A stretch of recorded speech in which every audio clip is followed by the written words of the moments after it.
Continuamos con la cápsula microhistórica dominical de Barrio Viejo con el ingeniero Humberto de Hoyos, y hoy vamos a tratar sobre un memorándum original con fecha de 11 de junio de 1906 que hizo circular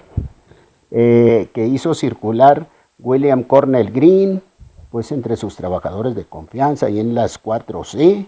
Así que, pues, ¿qué es un memorándum? Nos preguntamos. Pues viene siendo como algo menos formal que una carta, donde se explican acontecimientos, comentarios, entre otras cosas.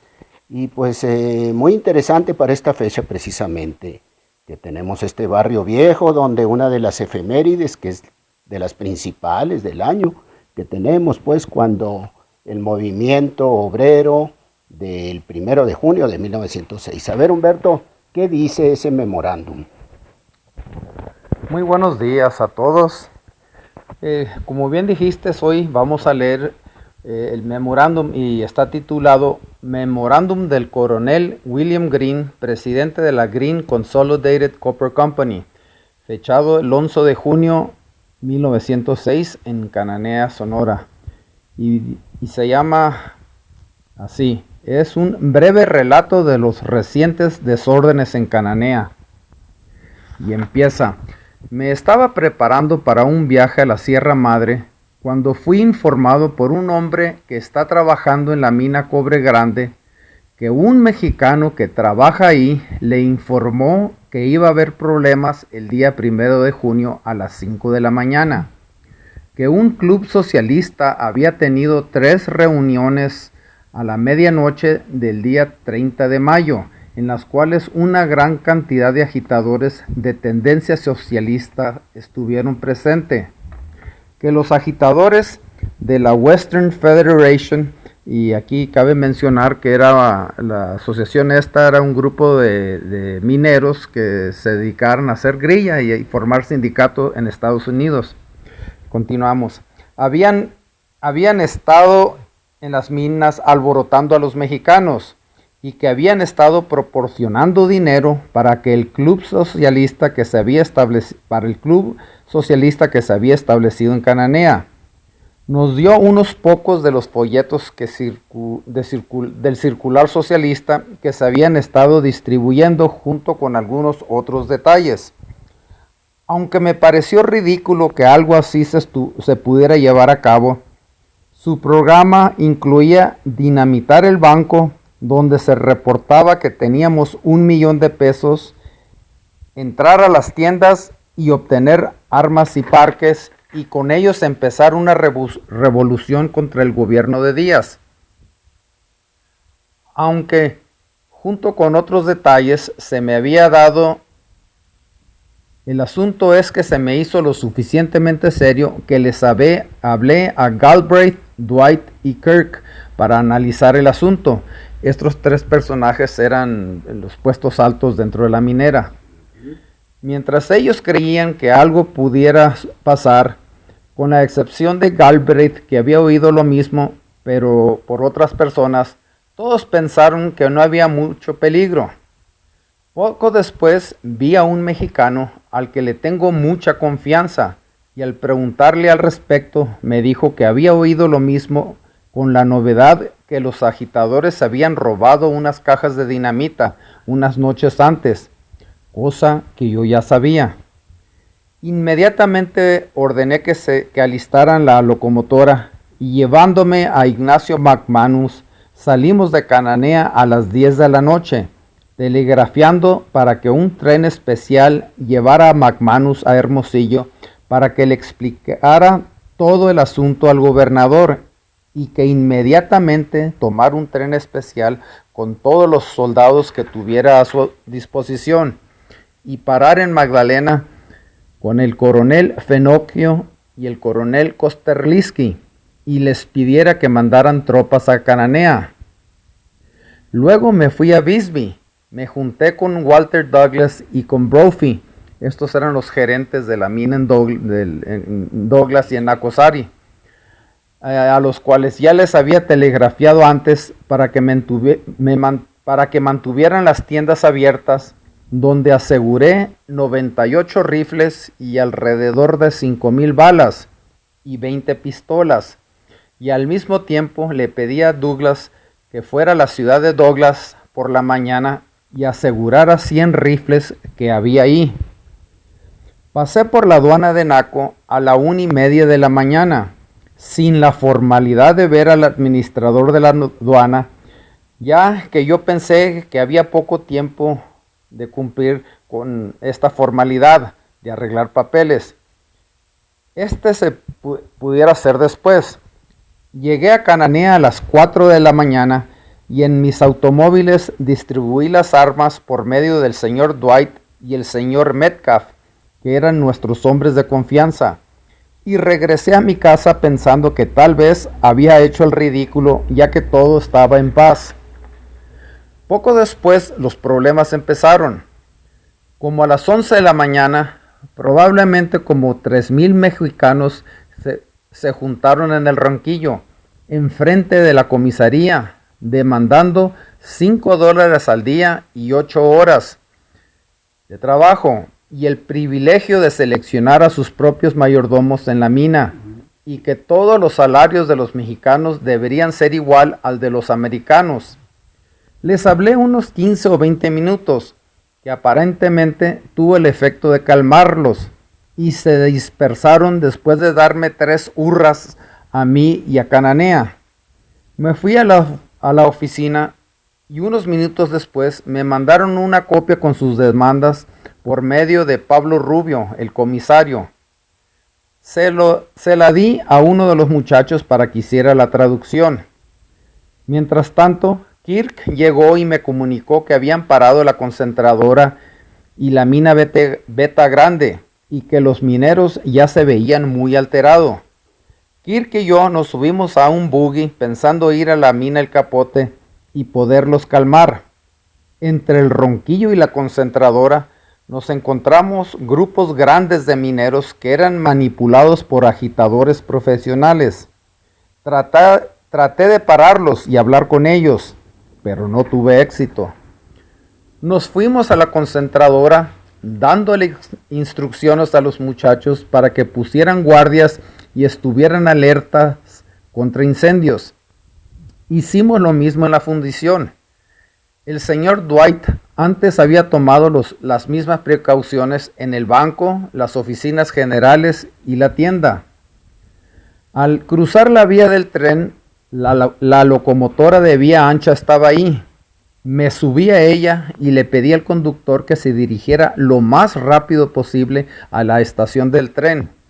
Antes de llegar ahí, me enteré que los mineros ya habían llegado a la maderería que estaba en la mesa, que habían matado a los Metcalf y que habían incendiado la maderería.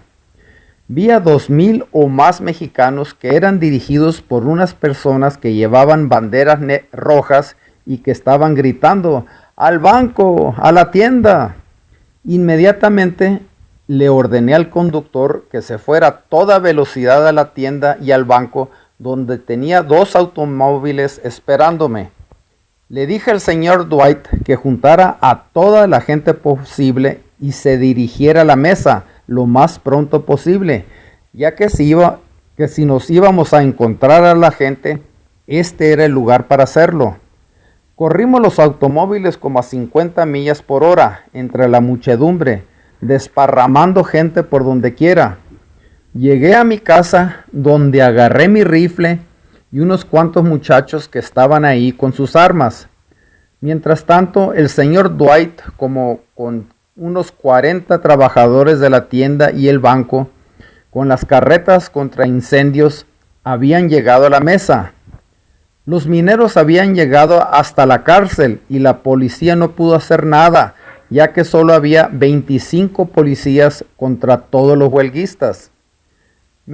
Me dirigía hacia el Hotel Sonora, pensando que podía cruzar el puente y desviarlos. Pero antes de que llegara al puente, la gente ya había cruzado. Volteé los automóviles y me fui a las 2 manzanas vacías que están enfrente de mi casa, donde nos encontramos con la turba que iba llegando al lote baldío que sale de la avenida principal. Le di órdenes estrictas a los muchachos que no dispararan a lo menos que fuera absolutamente necesario, y luego solo a los líderes. El señor Dwight paró a uno de los líderes que iba al frente con una bandera roja, y al darle la espalda, uno de los hombres que llevaba la bandera le disparó de una distancia de unos cuantos pies, evidentemente disparando por encima de su cabeza. Yo disparé inmediatamente, que era la señal para disparar, y 4 líderes cayeron. La gente se dispersó por todos lados. Inmediatamente le di órdenes a los muchachos que se retiraran a mi casa y no dispararan más bajo ninguna circunstancia, y que se mantuvieran juntos para evitar más fricciones. Como ejemplo del perfecto orden que hubo, ningún otro disparo fue hecho, y al momento de la balacera solo 4 líderes fueron baleados y ninguno herido. Nos retiramos a mi casa y se mandaron a algunos de los muchachos al banco y a la tienda para que los protegieran. Mientras tanto, los mineros se habían juntado en el centro y se habían metido a las tiendas y los montepíos, donde obtuvieron como 300 armas y parque diverso. Al haber sido informado de esto, mandé a 20 hombres a la cárcel para que cuidaran a los prisioneros que ya habían sido arrestados. Con esto, Pablo Rubio, el comisario, pudo llevarse a la fuerza policíaca y dispersar a la gente en el centro, a la que se les quitaron como 100 armas. En este encuentro, de acuerdo a la mejor información posible, como 20 mexicanos fueron muertos y 45 arrestados e inmediatamente encarcelados. Este fue el último encuentro serio de este día. Tuvimos 3 automóviles corriendo entre mi casa y el capote toda la noche para que nuestros muchachos vieran que todo estaba bien y en orden. Los automóviles eran una novedad para la gente, y cualquier cosa que pudiera hacer el recorrido entre el pueblo y las minas en unos cuantos minutos era algo que ellos desconocían, y aunque se les hicieron como 100 disparos a los automóviles, todos fallaron. El gobernador Izábal llegó la siguiente mañana, acompañado como con 300 voluntarios de Arizona. El gobernador se dirigió a la gente, que lo recibió con amenazas de que lo iban a matar, y no le pusieron ninguna atención. Esta situación estuvo muy tensa varias veces, y solo la calma de nuestros muchachos evitó que hubiera más problemas, ya que de haber tenido algún problema, la situación se hubiera puesto muy fea, ya que los ánimos estaban muy calientes por las muertes del día anterior. Yo ya había dado la orden que si había otro encuentro, que fuera uno que siempre sería recordado. Toda la tarde estuvimos esperando las tropas de Kosterlitsky y Barrón, pero no fue hasta el anochecer cuando llegaron. Los muchachos de Bisbee se portaron bien y no se permitió que se desparramaran.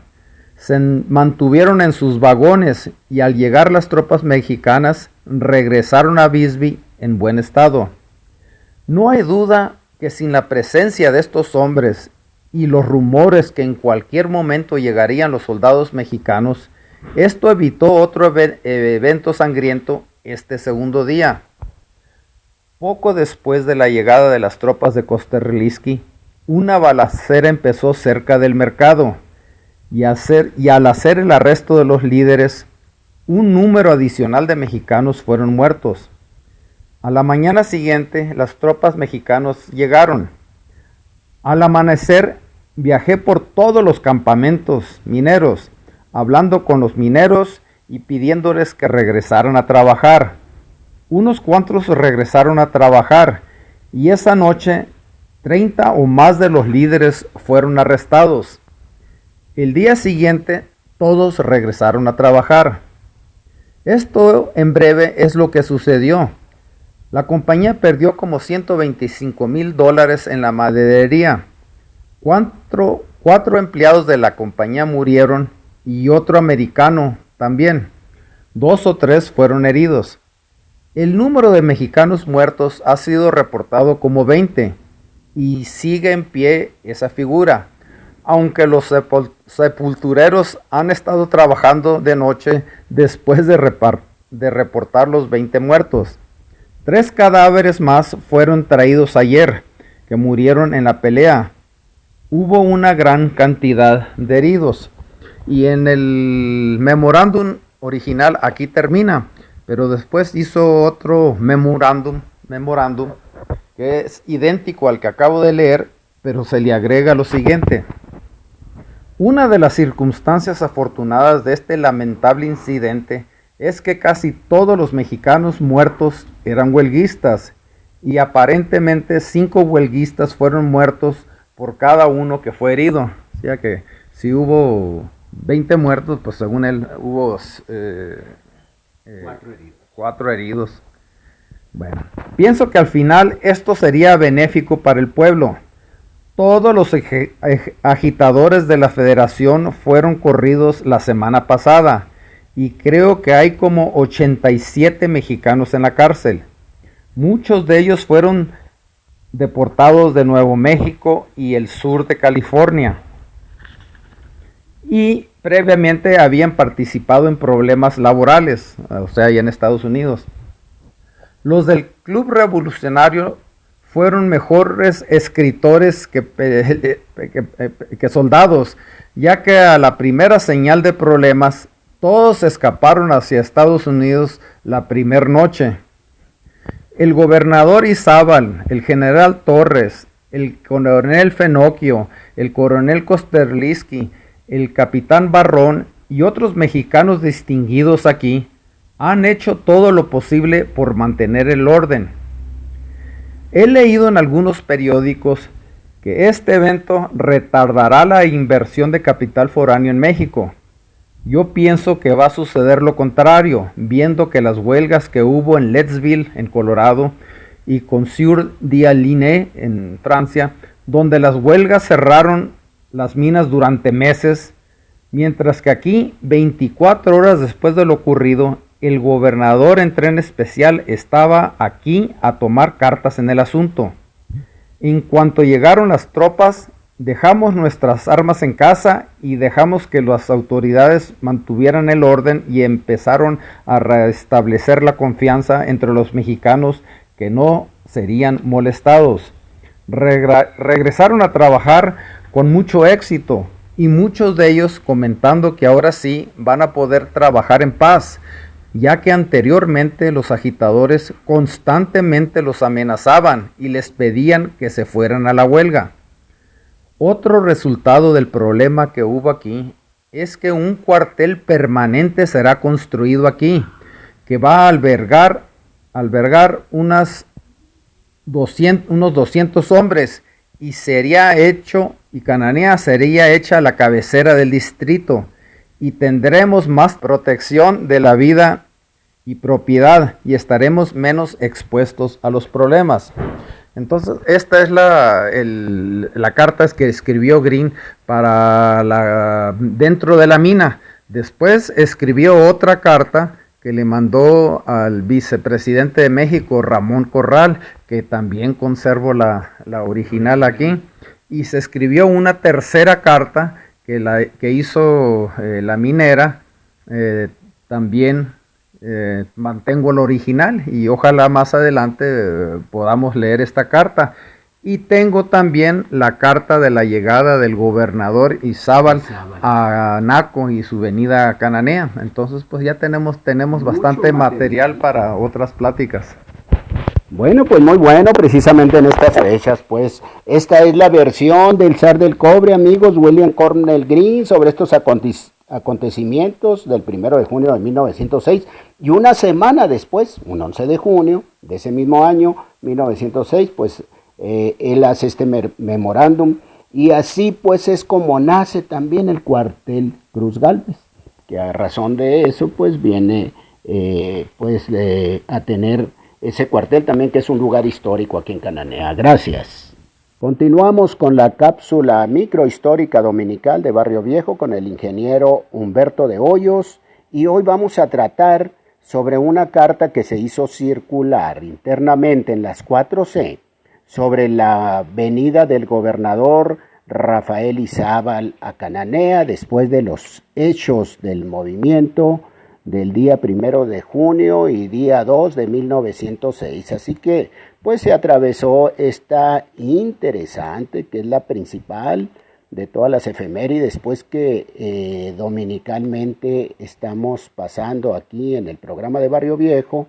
Y pues esta vamos a escuchar un poquito sobre esta interesante carta, pues sobre esa venida de Izábal que se hizo circular ahí en las 4C. A ver, Humberto, ¿cómo está esto de la carta? Muy buenos días. Bueno, como bien dijiste, esta carta parece ser que es una carta interdepartamental de la compañía y es la venida del gobernador Izábal a Cananea. Y dice lo siguiente: el gobernador Izábal llegó a Naco a las 6:30 de la mañana el día 2 de junio. El gobernador viajó en un tren especial. El tren paró como de costumbre en el lado americano. Ahí se encontraba un número grande de hombres americanos armados con armamento de diferentes calibres, todos ellos vestidos de civil. Alguien a quien Izábal ya conocía se le acercó y le presentó a los caballeros como gente de Bisbee y de Douglas.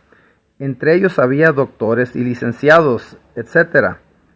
Estos hombres manifestaron una disposición de acompañar al gobernador Izábal a Cananea.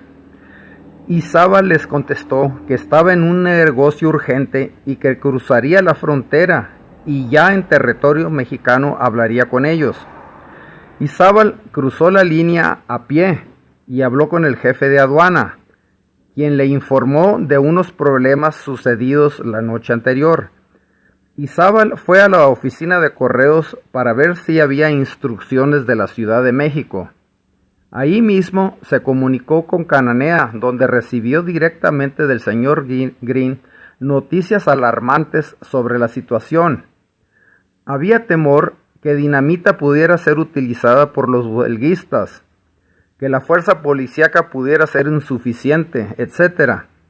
En vista de todo esto, el gobernador Izábal le pidió al jefe de la aduana mexicana que permitiera a los hombres armados americanos que cruzaran la frontera, a lo cual el jefe de aduana estuvo dispuesto.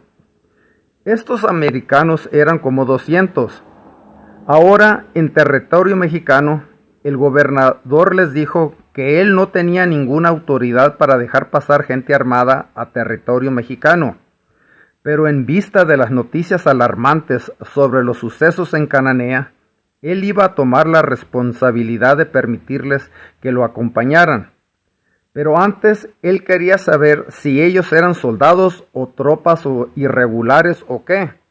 A lo que ellos contestaron que no eran soldados, sino ciudadanos al empleo de los campos mineros de Bisbee y Douglas, y que las armas que traían en sus manos eran de su personal propiedad, y que todos venían con el permiso de sus respectivos jefes. El gobernador Izábal les dijo que ya estaban en suelo mexicano, que ellos estaban a sus órdenes inmediatas, y todos estuvieron de acuerdo. Izábal le ha recalcado al gobierno mexicano el excelente comportamiento llevado a cabo por estos hombres, que cumplieron todo lo que prometieron regresando a sus casas cuando su presencia no fue necesaria en Cananea. Pues esto es el contenido de esta carta. No platica, no habla sobre la estancia de los Rangers o los americanos estos aquí en Cananea, pero parece ser que no dispararon y no fue mucho su participación aquí. También en la semana pasada hablamos de la carta que escribió la minera, la carta interdepartamental que hizo Green, el memorándum de su interpretación del 1 de junio. También comenté que había otros 2 reportes originales, de los cuales aquí tengo, y uno parece ser que es una carta que le hacen al gobierno. La minera le hace una carta al gobierno dando su explicación de los sucesos de la huelga. Y la tercera carta es otra carta que la hacen, no sé si para el público o algún periódico, con otra interpretación de la huelga. En términos generales, pues son muy parecidas, pero sí tienen algunas pequeñas diferencias que pudieran ser muy importantes. La carta que le hacen al gobierno, pues le echan la culpa a un grupo revolucionario en Cananea que se llamaba La Junta, y que el objetivo de ellos era derrocar al gobierno de Díaz y al gobierno del estado. Su objeto era puramente revolucionario. Que esto pues nos da más validades a Cananea como cuna de la revolución, porque más que un movimiento laboral, era un movimiento revolucionario, así es que con más razón nos afianza esto de que somos cuna de la revolución mexicana. Este reporte también dice que vinieron 250 voluntarios de NACO, contra 200 que dice el memorándum de Izábal. Y también este reporte dice que Díaz había dado la orden a 500 soldados para que se concentraran en El Paso para venir a Cananea.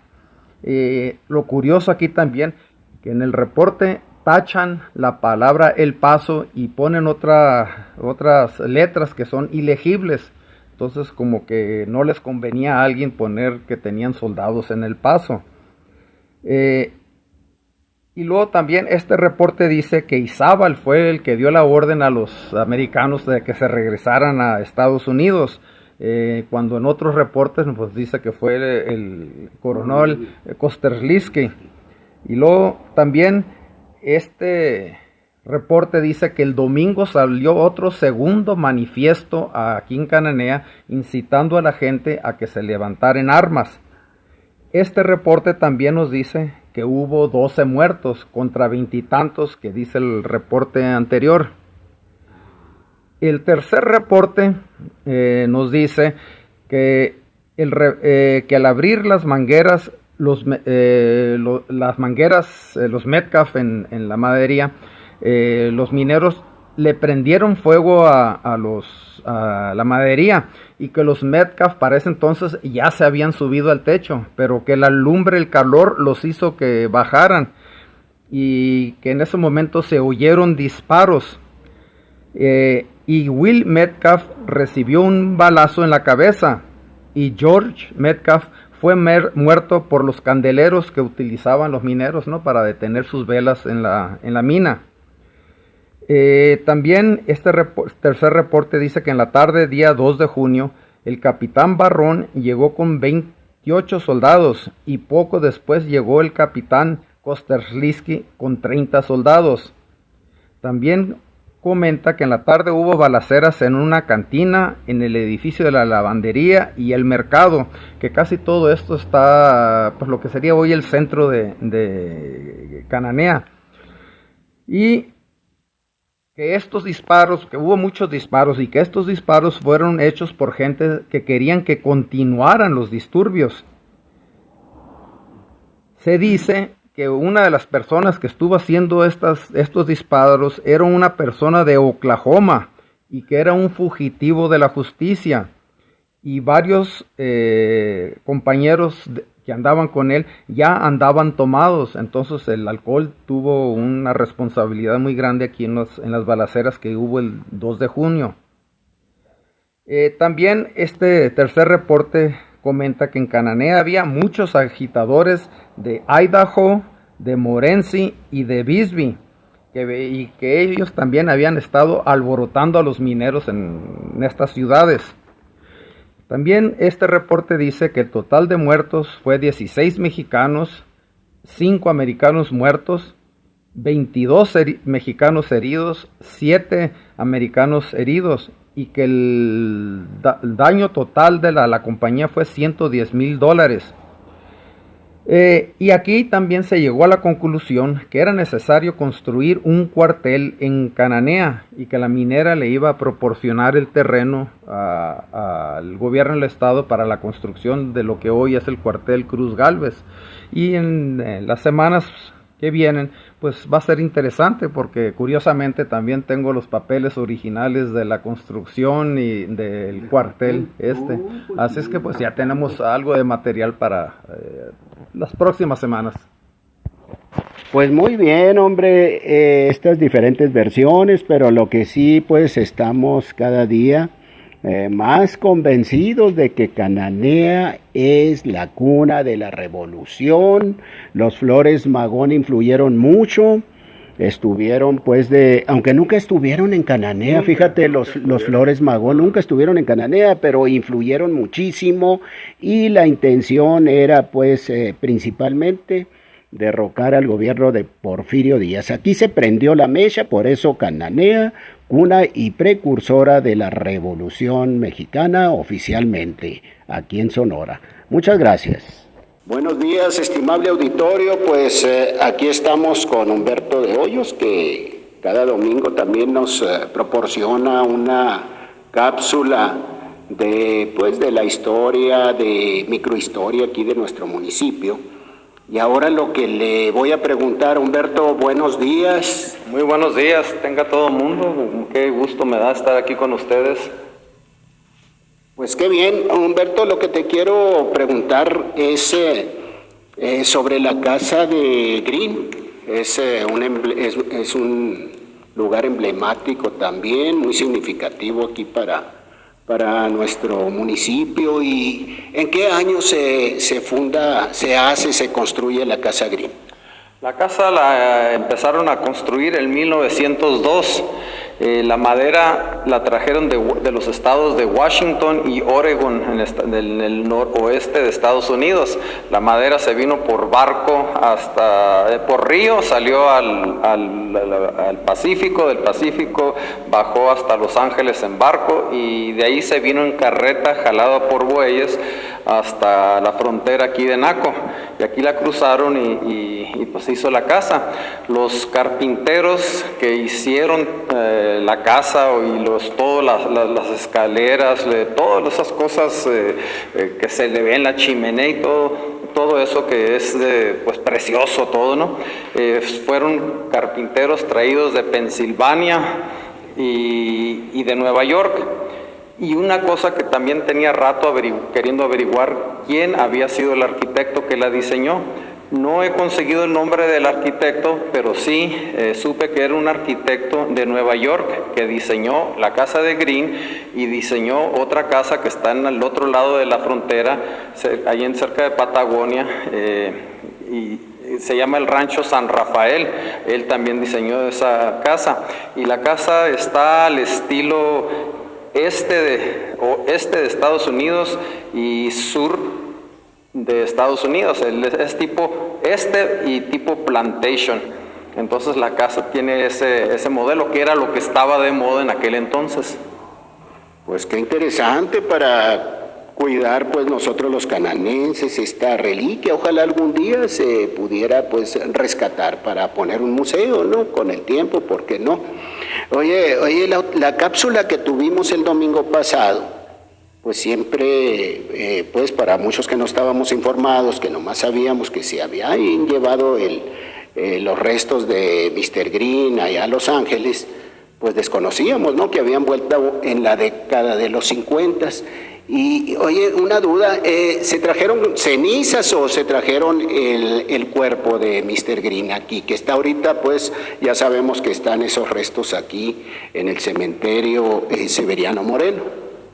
No, se trajo el cuerpo, ¿no? Creo que habían comentado que eran las cenizas, pero no, es el cuerpo el que trajeron. Y me comentan la familia Green que la viuda era pues una católica, una creyente fiel, ¿no? a la religión, y que ella por ninguna razón hubiera permitido que se cremara el cuerpo de su esposo. Entonces el cuerpo entero es el que se trajeron y el que está en el cementerio Severiano Moreno. Sí, fíjate, porque antes pues era prohibida la cremación, ¿no?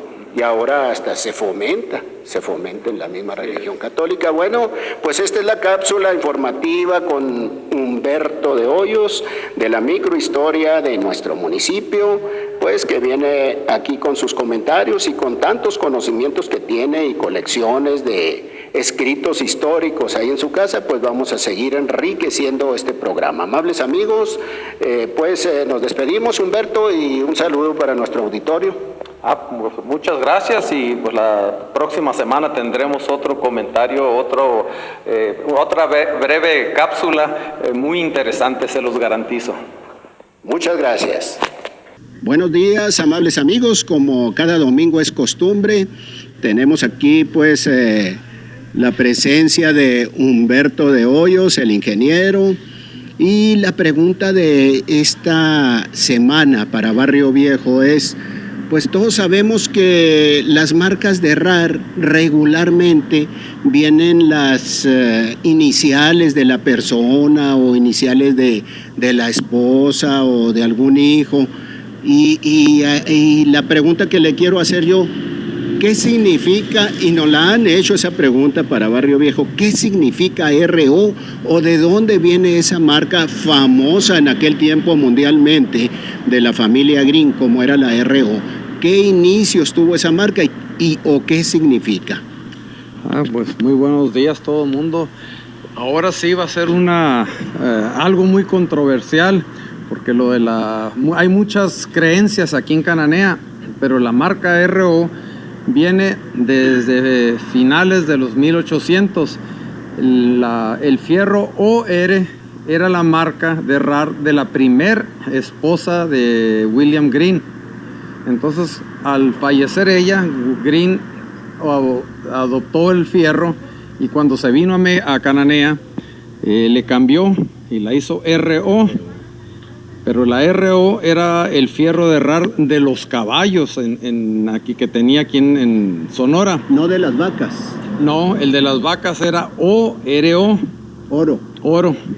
Entonces, este fierro, el fierro de RAR OR, le ocasionó muchos dolores de cabeza a la familia Green. Todavía en los 50 andaban los pleitos por las herencias y el ganado y las ganancias y los divorcios. Y divorcios y cuánta cosa hubo. Y una cosa interesante es que aún existe un rancho que está trabajando en el centro oeste de Arizona que usa la marca ORO y la RO. Siguen en uso. Es un rancho que le perteneció en un tiempo a la familia Green y después se le vendió a la familia Sharp en Arizona. Y esta familia posteriormente se la vendió a otra compañía y aún sigue en uso este fierro de RAR. Y les digo que fue problemático para la familia Green porque hasta hace poco aún seguían los pleitos. Una de las nietas y la última hija de Green que falleció, vivía en San Rafael, al otro lado de la frontera, aquí con el municipio de Cananea. ¿Dónde está la otra casa parecida, que tenían la familia Green en Cananea, ¿no? Así es, ahí en ese mismo lugar, que ahora es un parque estatal de Arizona. Ahí después estuvo la RO y la Oro, en la familia, y luego el fierro lo traspasaron, como les digo, al rancho en centro oeste de Arizona. Entonces pues todavía sigue este famoso fierro de RAR. Oye, ¿y los productos de la empacadora eran productos Oro, que era internacional también esa distribución de las carnes que se producían en Cananea, ¿no? Así es, la marca era Oro, que pues en español ya todos sabemos lo que significa el oro. Pues mucha gente le tocó conocer la empacadora, pues ya hace algunos años las nuevas generaciones pues ya no les tocó. El edificio estaba donde hoy se encuentra el supermercado Ley. Entonces este fierro de RAR, y hay muchas creencias en Cananea, mucha gente dice la RO era en México y Oro era en Estados Unidos, pero no, la RO eran los caballos de la caballeriza de Green, y el oro era el ganado, las vacas, becerros que exportaban. Pues amigos, despejada la incógnita de la marca de RAR de la familia Green, que era RO, una marca donde muchos vaqueros que yo recuerdo y que me tocó conocer, trabajaron ahí. Una forma de trabajar el ganado muy buena y que fue escuela para que muchos actualmente de los que están en los ejidos, en los ranchos ganaderos de la región, hayan tomado esa escuela y sea pues ese potencial de ganadería y buenos caballos de la RO. Entonces era más bien despejada la duda, amigos, era RO, los caballos, las vacas Hereford y los toros, todo eso, no era esa marca, en pocas palabras, sino que era OR. Así que despejada la incógnita, y gracias, Humberto. Continuará el otro domingo, ¿no? Y el próximo domingo pues les voy a dar un poquito más de información sobre la compañía, el fierro de RAR y algunos de los nombres, y también les voy a platicar por qué el hecho de que Pancho Villa estuvo en Cananea y se llevó mucho de los caballos, cómo él contribuyó indirectamente a que se mejorara la raza de caballos en Cananea. Muchas gracias, Humberto. Estimable auditorio de Barrio Viejo, estamos aquí con un buen amigo, el ingeniero Humberto de Hoyos, y pues se trata de nuestra cápsula microhistórica dominical que tenemos aquí pues en este programa, y lo que se trata ahorita es de pues darle seguimiento, porque la otra vez nos dejó con ese continuará, como recordamos, ¿no? Cuando las revistas de Calimán continuará, pero nos dio el adelanto de que indirectamente Francisco Villa, en 1915, que vino a Cananea, pues sirvió indirectamente para que la caballada de la familia Green pues se mejorara bastante. Y pues estamos aquí, Humberto, ¿qué nos platicas al respecto? Chepe, buenos días a todo el auditorio. Pues lo prometido es deuda, así es que hay que terminar esta historia.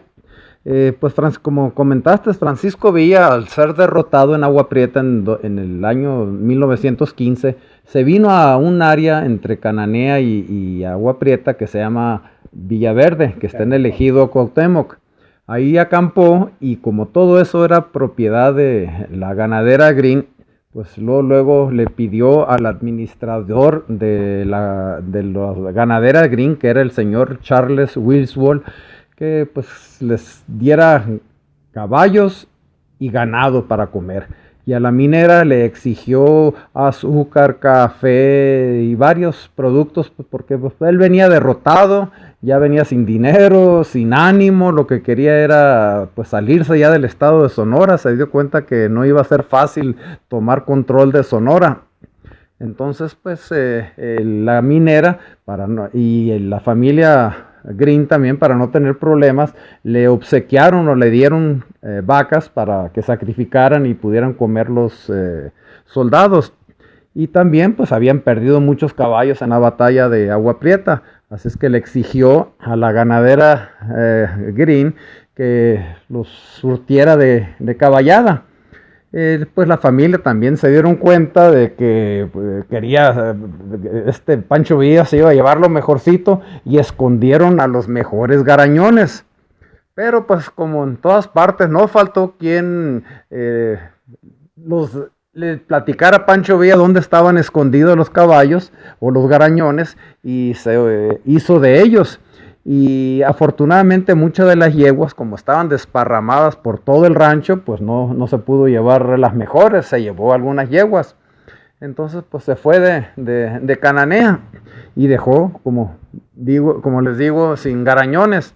El siguiente año, en el 1916, la ganadera mandaron a un señor de apellido Stewart a Texas y a Oklahoma a que buscara caballos. Entonces pues se fue y buscó algunos garañones, y se trajo algunos garañones que eran pues muy buenos garañones, y los mezclaron con las yeguas que tenían aquí, que eran muy buenas yeguas, y resultó que las crías fueron excelentes para el trabajo aquí de la región. No pudieron haber tenido mejor cría. Entonces pues se hizo de fama y hasta la fecha los descendientes de estos caballos y yeguas siguen siendo de fama en Estados Unidos. Están en un rancho en Prescott, Arizona, y el rancho funciona y funciona con caballos de la RO, y siguen utilizando el fierro de la RO para la caballada y el fierro oro para todos el resto del ganado. Entonces pues es sin querer, Pancho Villa, al llevarse lo mejorcito que había en aquel entonces, obligó a la ganadera a traer otros garañones, cuyo resultado fue que mejoraron enormemente la calidad de caballos que había aquí en la región. No, hombre, qué buena aclaración. Así que Pancho Villa, pues, ¿qué dijo? Pues me llevo lo que hay, pero pues no faltó quien les pusiera el dedo a la familia Grino. Sí, no sí. Falta quien fue allá y llegó el general, pero pues fíjate que no hay mal que por bien no venga, ¿no?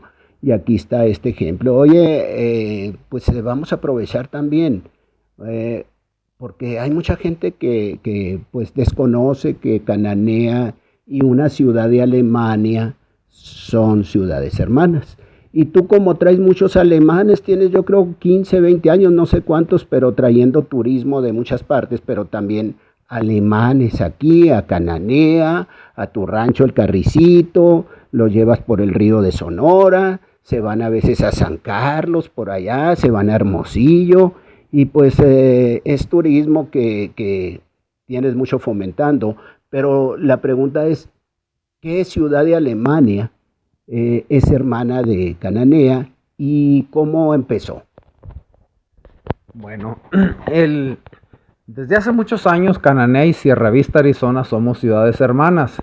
Allá en 1990 aproximadamente, Sierra Vista se convirtió en ciudad hermana de un pueblo en Alemania que se llama Radebeul, que está enseguida de Dresden, pegado a la frontera con Checoslovaquia. Y obviamente, pues Cananea, al ser ciudad hermana de Sierra Vista, pues pedimos a que se nos incluyera en ser ciudad hermana también de Radebeul. Y esto a través de los años pues nos ha traído muchísimos beneficios. Uno de ellos es un programa de intercambio de estudiantes. Cada año vienen 16 estudiantes alemanes con sus dos maestras y pasan 2 semanas en Sierra Vista y 1 semana aquí en Cananea.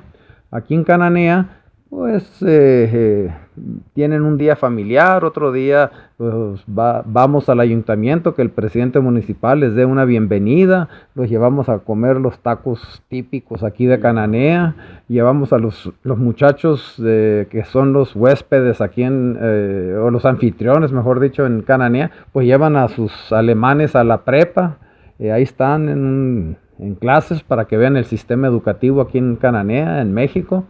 El día siguiente me los llevo al rancho, pasamos un día entero en el rancho, les presto caballos, se pasean a caballos, hay cuatrimotos, pasan todo el día en el campo. Después me los llevo a San Carlos. Allí en San Carlos pues es unos paisajes preciosos donde el desierto se junta con el mar, y a los alemanes les llama mucho la atención esto. Les rento un yate y salimos a dar una vuelta a la bahía, tanto que la semana pasada que estuvieron aquí rentamos el yate y tuvimos mucha suerte porque se nos juntó un grupo de delfines que se fueron al lado del yate y ahí iban todo el mundo encantados viendo la escena esta. El año pasado también tuve el grupo y nos salieron mantarrayas y delfines, y me llamó la atención que al bajarnos del yate se me acercan los alemancitas y me dicen: Humberto, este ha sido el mejor día de mi vida. Entonces pues sienten el calor aquí, que en Cananea los tratamos muy bien, hacen unas amistades que duran pues para el resto de sus vidas. Inclusive los muchachos de aquí de Cananea en octubre van a Alemania y allá conviven 2-3 semanas con los alemanes y hacen una amistad que que después vienen las familias enteras de aquí van a Alemania o los de Alemania vienen a Cananea. Entonces es es el único tipo este proyecto es el único en su tipo en todo México.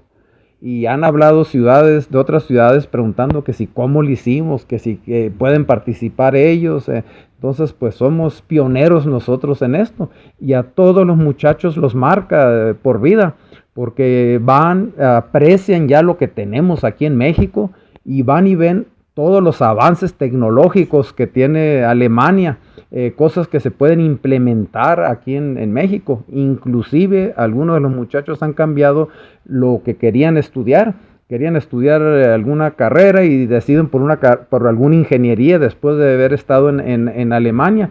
Entonces pues es un proyecto muy muy bueno y esperemos que dure muchos años. Como les dije, en 1991 se echó a andar y ahorita en el presente pues está Amelia Ávila y su servidor que manejamos el programa y como te digo, la semana pasada soltamos ya estuvieron nuestros alemanes aquí, ya los fuimos a entregar a Sierra Vista y el miércoles ya se regresaron a Alemania. Pues qué interesante ese intercambio, ¿no? Porque pues aparte de que estás promoviendo el turismo, pues y dando a conocer la importancia de nuestro municipio y con lo que cuenta, pues también los estudiantes que van para allá pues traen otra mentalidad y eso es muy importante. Pues amables amigos, esta es la cápsula microhistórica dominical de Barrio Viejo con el ingeniero Humberto de Hoyos y pues nos despedimos. Deseándole que siga fomentando esto y pues todo es en beneficio del proyecto que traemos aquí en Cananea, tan importante como lo es Pueblo Mágico. Ya para retirarnos, Humberto. Pues muchas gracias por la entrevista, espero que sea del agrado del público y vamos a seguir buscando entre toda la información que tengo aquí de Cananea e ir sacando artículos que pudieran ser de interés para el público. Gracias.